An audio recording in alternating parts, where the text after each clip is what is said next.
السلام عليكم ورحمة الله وبركاته. عاملين ايه؟ يا رب تكونوا بخير. النهارده هنعمل مع بعض الشاورما بطريقه حلوه جدا جدا من صدر فرخه. هنعمل بجد شاورما حلوه جدا واقتصاديه، ومعاها سلطه كول سلو جميله جدا برضو سهله وبطريقه حلوه خالص. بجد الطريقه هتعجبك. وانا عملت حوالي 9 سندوتشات من صدر فرخه بس، وكمان صدر صغير. الطريقه ان شاء الله باذن الله تعجبك.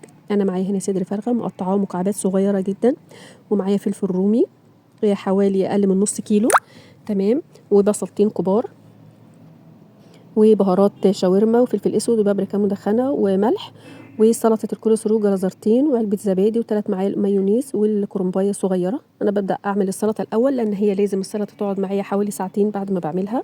بحطها في التلاجة، ببشر جزرتين، وبعد كده ببدا اعمل الكرنبه في الكبه. كبه عندك او كبه كهرباء بعادي. انا الكبه دي بجد تنفعني جدا لما بتبقى النور قاطع، وبجد قطعتها صغير جدا زي ما انت شايفه كده.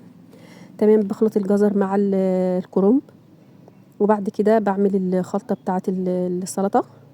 المايونيز على معلقتين سكر كبار، وعلبه زبادي كبيره، ومعلقه خل كبيره، وذره ملح، وبقلب كله مع بعضه. انا حطيت معلقه الخل الكبيره وبقلب كل المكونات دي مع بعضها، وبعد كده بنزل عليهم على الجزر والكرنب.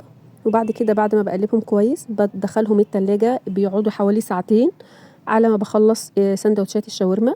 بتبقى كمان اتظبطت معايا ونزلت الصوص بتاعها. تمام، بجد تحفه قوي وحلوه، جربيها بالطريقه دي. هي في ناس بتحط لها بصل، انا مش بحب احط البصل. وبعد كده هبدا اعمل الشاورما. انا حطيت معلقتين سمنه كبار، ونزلت بالفراخ المقطعه صغير.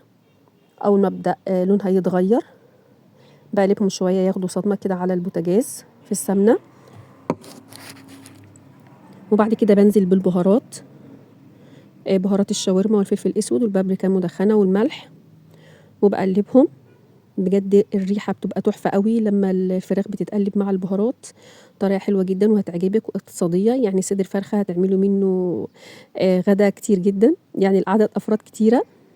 وبنزل بالبصل والفلفل وبقلبهم، بياخدوا حوالي 10 دقايق، وبعد كده بنزلهم من على البوتاجاز، بيبقوا خلاص استووا.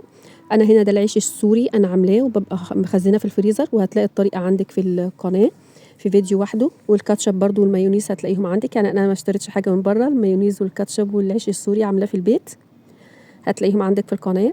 انا ببدا احط معلقه من الكاتشب والمايونيز، وبحط الشاورما، وبزود كمان الشاورما انا قليت بطاطس بحطها منها، بتدي طعم حلو قوي، ومنها بتزود لي الكميه. بجد طعمها حلو جدا مع الشاورما. وبتبقي مطبقه العيش الشاورما زي كده بالظبط عشان ما يبقاش رقيق معاكي مع الصوص. انا عملت الصدر فرخه عمل معايا 9 سندوتشات. انا بحط في الاطراف كده في الاخر عشان تلزق. بجد حلوه جدا، يا ريت تجربيها. وبخلص نفس الكميه بالشكل ده، وببدا اسويهم على الجريلا. بحط معلقه سمنه، وبعد كده ببدا اسوي على الجريلا على الجنبين، وبتطلع وبيستوي معاكي. انا هنا طلعت السلطه من التلاجة، بجد نزلت الصوص بتاعها، وكان ده الشكل النهائي ليها. انا حمرت على قد ما انا عايزه، وبتعملي بالكميه اللي انت عايزاها. بجد حلوه جدا جدا وجميله وسهله ولذيذه واقتصاديه وموفره. ويا رب يكون الفيديو عجبكم، ولايك وشير، والسلام عليكم ورحمه الله وبركاته.